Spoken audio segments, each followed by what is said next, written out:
Welcome to Let's Talk Micro. Hello, everyone. Welcome to another episode of Let's Talk Micro. I hope you had a great week. We are back now with more episodes. Just before we get started, remember that Let's Talk Micro it's available on Spotify, Apple Podcasts, Amazon Music, Google Podcasts, Stitcher, TuneIn Radio, Overcast, Pandora. Basically, wherever you get your podcast, you can find Let's Talk Micro. I am also on Instagram as Let's Talk Micro, no apostrophe, and on Twitter as Let's Talk Micro 1. So go ahead and follow. I like to post pictures of organisms. So on the last episode, I talked about Pastorella and why is it my favorite, right? So Pastorella is a gram-negative rod. It is oxidase positive, and some species are also indole positive, which makes it more interesting. As you know, the Enterobacteriales are oxidase negative. The indole can vary, and then typically your non-fermenters like Pseudomonas, Acinetobacter, Stenotrophomonas, the oxidase can vary and they tend to be indole negative. So you don't have that many bacteria that are actually positive for both. And to me, it makes it interesting and it is not as general as the other ones. So depending on the species, it is normal flora in dogs, like Pastorella canis and Multocida, cats, Pastorella multocida, and pigs, Pastorella aerogenes. I mentioned that Pastorella aerogenes grows on MAC, whereas the other two, they do not. They grow on blood, they grow on chocolate. So these organisms, they're normal flora in these animals, and then let's say that if a dog bites you or a cat bites you, then it's transmitted to humans, and it causes disease. You can have bacteremia, wound infections, among other things. It is a very good episode, so go ahead and if you haven't listened to it, go ahead and check it out.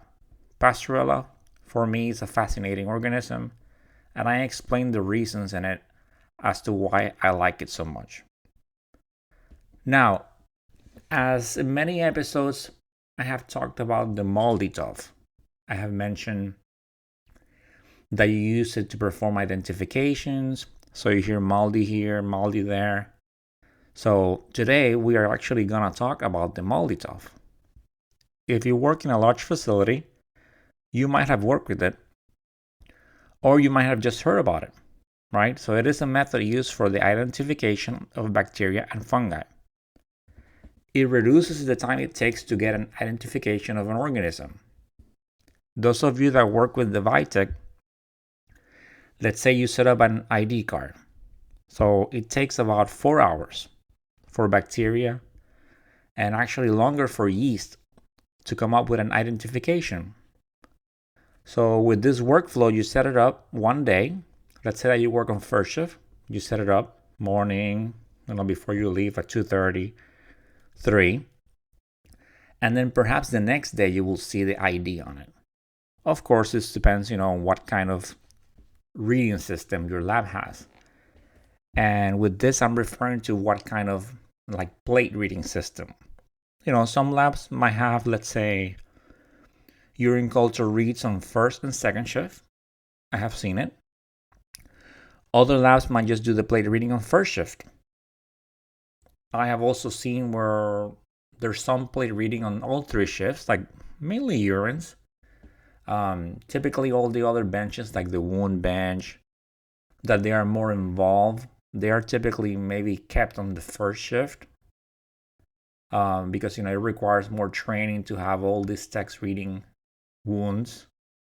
And depending on what the workload is, sometimes, some hospitals, they do maintenance on third shift.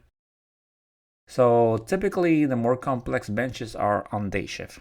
But you might have some sort of schedule where maybe the urine cultures, like I mentioned, are read on multiple shifts. So if you don't have this, right, you set up your ID and then the next day, like you're following yourself, maybe you have a positive reader.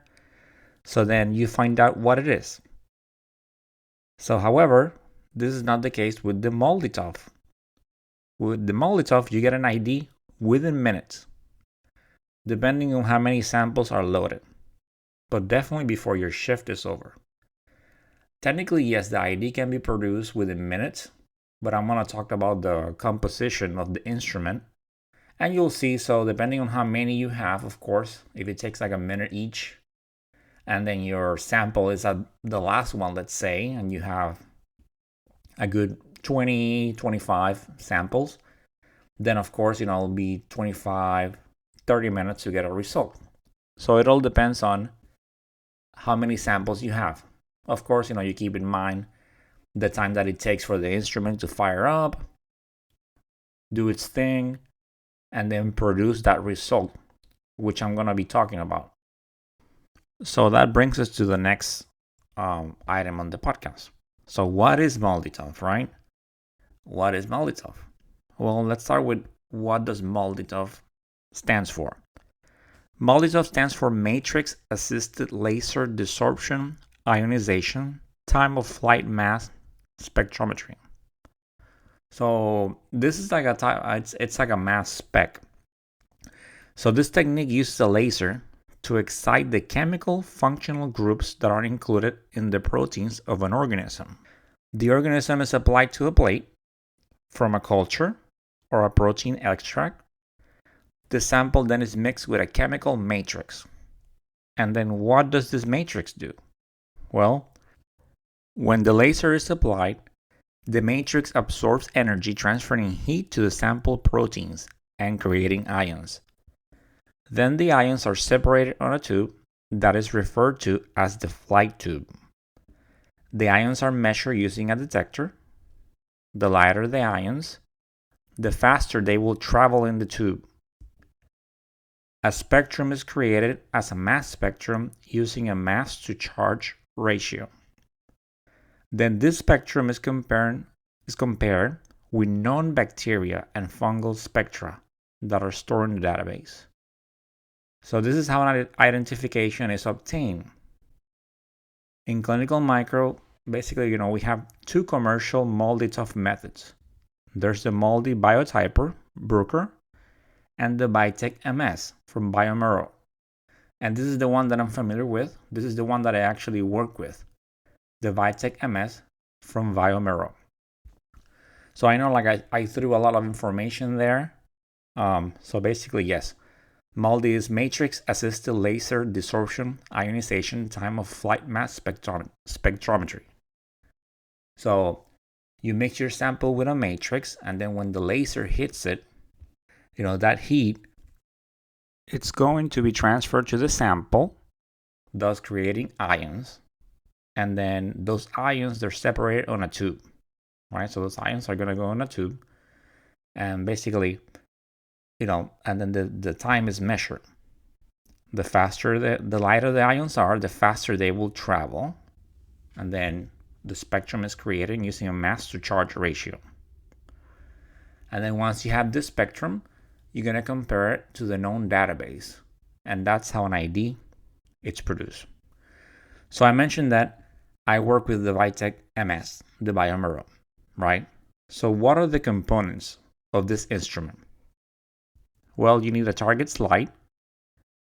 This is where you apply the sample, and if you have a chance, go online and see the images if you're not familiar with. If you are, then you know what I'm talking about. So this slide, it has like a mini circles, and this is where you're gonna apply your sample. So one slide has 48 sample positions. This is divided into 3 sections, which are called acquisitions. Once an acquisition is used for testing, you can add more samples to it. If you only use, let's say, one spot, the other ones can be used again. So you have 3 acquisitions with 16 spots. So let's say that you go ahead and you only have 2 samples that you need to use. So you use 2 circles plus the calibrator, which I'll talk about. And then you put it in the instrument, you get your ID. Then the next time, you have 2 other acquisitions that are free. So next time when you scan your slide into the system, you see that whole acquisition is grayed out. meaning that you don't have access to it again. So you will have to start on the next acquisition. And this is basically why in labs, they try to fill the acquisitions before loading the slide on the instrument. So, by the time, if you do have a MALDI-TOF, it's very expensive. So that means that you have a very large volume facility, which typically in these cases, it might be split into benches, depending on the workload, like a urine bench, wound bench. Smaller labs, you basically read everything from all the areas in the body, all the different cultures. But if you have MALDI-TOF, it's probably split. Urine bench, wound bench, maybe a respiratory bench. Because of the volume, one person can do it all. So then it's split by category. So then if you have 3 samples, you place them on your slide, and the next person comes in. Maybe they have 5. They try until they fill all 16, and then they load it. You might think, well, you're kind of waiting for your ID. It's still faster than what you would normally get, right? You're not finding out the next day. Even if you're waiting for techs to fill it out within a reasonable amount of time. If at some point in time no one has any to put in, then you load your slide, and you will still get your ID before your shift is over. So it's still very fast. The time it takes for you to get an ID. You don't want to be wasteful. These are expensive supplies. So I mentioned a calibrator, right? So you have 16 spots for samples, and then you have 1 spot, which is for the calibrator. And the calibrator is a specific strain of E. coli that the company indicates for us to use. If your calibrator spot fails, the whole acquisition fails. And there's a whole procedure on how to reconstitute the calibrator and how to subculture it. So that's all in the manual. So I'm not going to give all that information. I'm just going to explain how the instrument works and the components and the pros and cons. So you also need a 1 microliter loop, and this is what you are using to apply the colony. You don't need to apply a lot of sample. The manual tells you how much. You just need enough, a little bit of a colony, so you can spread on the circle. It's a very small circle. And then you spread it. If a sample is mucoid, like a Klebsiella, let's say, it is recommended that with a swab, some of the mucoid is removed, and then you grab the colony. I have found that, that's what's recommended.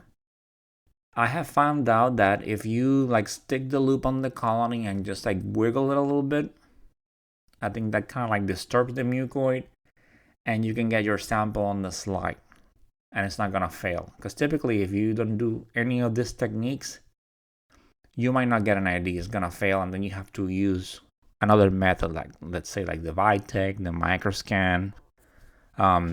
Depends on what your facility uses. So then, once you have spread your colony, you apply the matrix. So this is the solution that I mentioned. It's gonna absorb the heat from the laser, and then it transfer into the sample, ionizing it. And then those ions fly and they're measured. So this matrix contains alpha cyano 4-hydroxycinnamic acid, or CHCA. If you work with it, you might heard that some people say, where's the chica? CHCA, just to abbreviate it. It is a very long name. So you might hear, where's the matrix? Where's the chica?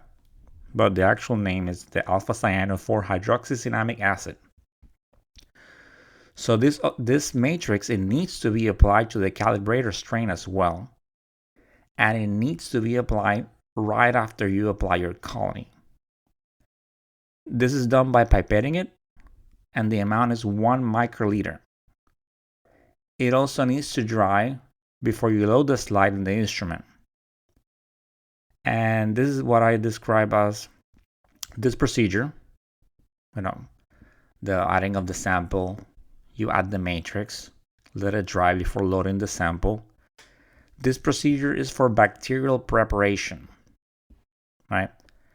There's a different procedure for nocardia, mycobacteria, and molds. For yeast, the process is actually very similar, but you have some differences. Before you add the matrix, you're going to add formic acid, and this is already supplied by the company. So the amount you pipette is 0.5 microliters. What's the purpose of this formic acid?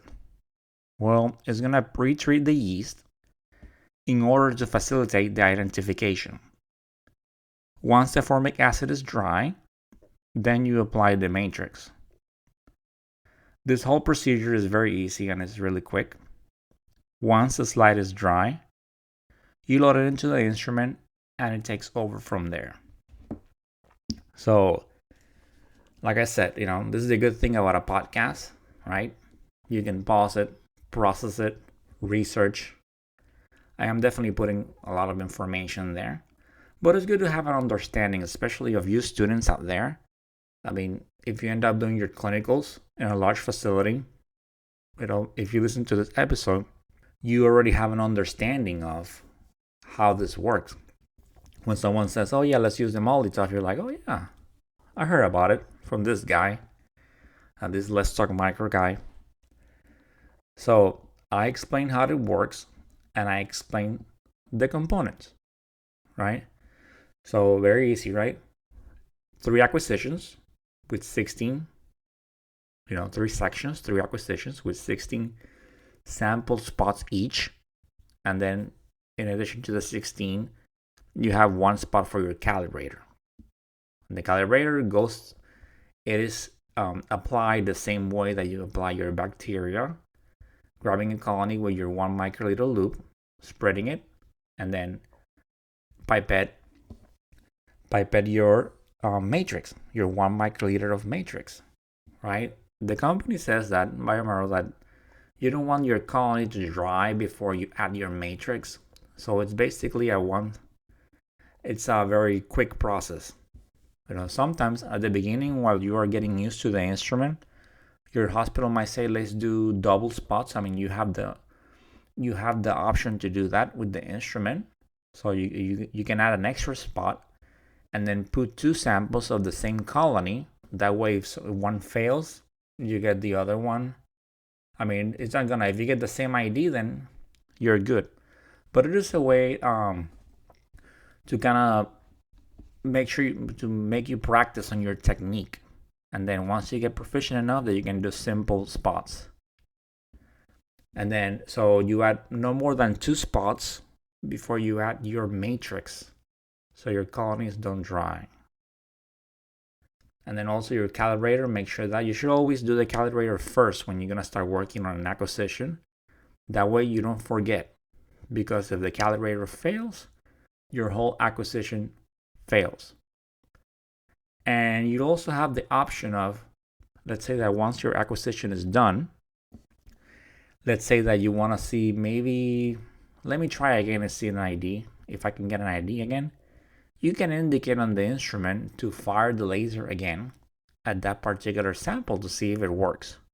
Sometimes it does, sometimes it doesn't. And then with the yeast, there's a difference that you add the 0.5 microliters of your formic acid before you add your matrix, but the formic acid must be dry. So a good practice is, if you have many samples to set and you have some yeast in the mix, go ahead and set those up first. That way, you apply your yeast, you apply your formic acid, you continue setting up your bacteria, and then maybe by that time, maybe like in 5 minutes or so, your formic acid is dry, and then you apply the matrix. If you don't have that many samples, what I have seen is that you might write on a piece of paper which spots in the acquisition actually need the matrix to be added when you have yeast.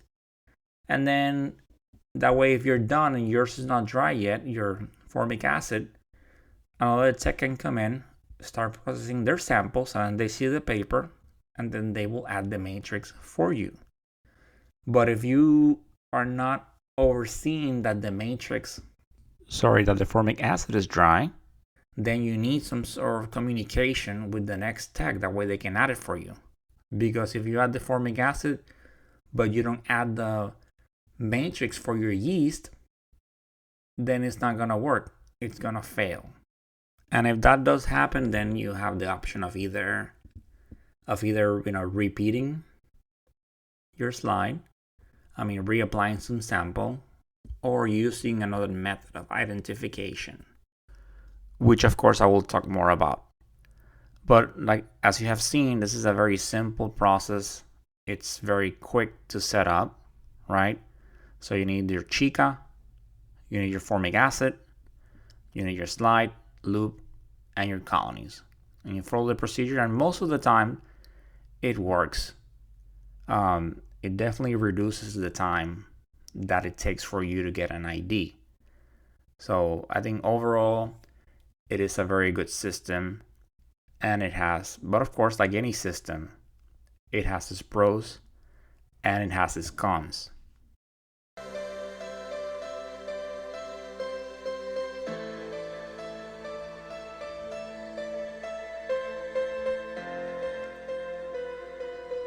And that, my dear audience, it's the end of this episode. On the next episode, I will be talking more about the MALDI-TOF. Once you get that ID, what happens? What are the pros? What are the cons of this instrument? But in the meantime, this is a lot of information, so I'm stopping it right here. Listen to it as many times as you like, do some research, get familiar with it. I think overall it tends to be a pretty good instrument. It definitely minimizes the time. But next week, if you celebrate Thanksgiving, there's a break across schools. So at the very least, spend the time with family. It has been some challenging times with COVID. So go ahead and spend some time with family. Cherish those good moments. As always, stay motivated, stay safe, and of course, before I say it, continue bringing that motivation and that passion to your work. It's always very important. So stay motivated, stay safe, and of course, continue talking micro. Until the next time, bye.